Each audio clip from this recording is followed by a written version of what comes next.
ভালো খেলো, মনে করো না যে আমি এগুলোর প্রতি আমার আকর্ষণ নেই। আমি নিজেই তো খেলতাম এর মাঠে। শেষ কথা যেটা বলবো সেটা হলো, মাদকের সয়লাবে আমাদেরকে কুড়ে কুড়ে খাচ্ছে। এই মাদক আমাদেরকে শেষ করে দিচ্ছে। তোমরা সুস্থ সাংস্কৃতিক খেলাধুলা এবং সুস্থ বিনোদন যদি থাকে, তাহলে দেখা যাবে এক পর্যায়ে তোমরাও এগুলো থেকে বিরত থাকতে পারবে। তো তোমাদের জন্য শুভকামনা রইল।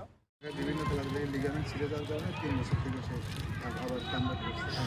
এখন বিষয়টা হচ্ছে এই একাডেমিটা আমি যতদিন থেকে, আপনি আমার তো ছোটোবেলা থেকে আপনি খোঁজ নেন, আমাদের যখন দেখা হয়েছে মানে ক্ষমতা আসার আপনার না আগে থেকেই আপনি সবসময় এই বিষয়টা নিয়ে খোঁজ নিয়েছেন, সেটা কেউ না জানলে আমি জানি। এখন বিষয়টা হচ্ছে যে আমাদের এই একাডেমিটা নিতান্তই মানে ব্যক্তিগতভাবে আমাকে চালাতে হয়। দাদা সাপোর্ট করে, দাদাকে সভাপতি হিসেবে রাখা হচ্ছে।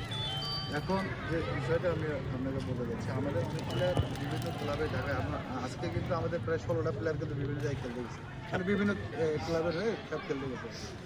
আমি যে বিষয়টা আপনার কাছে যে আমার আবেদনটা থাকবে, আপনি যদিও সব কিছু বলেছেন, আমাদের এখানে ওই যে কর্নারের যে রুমটা, ওখানে একটা পরিত্যক্ত রুম।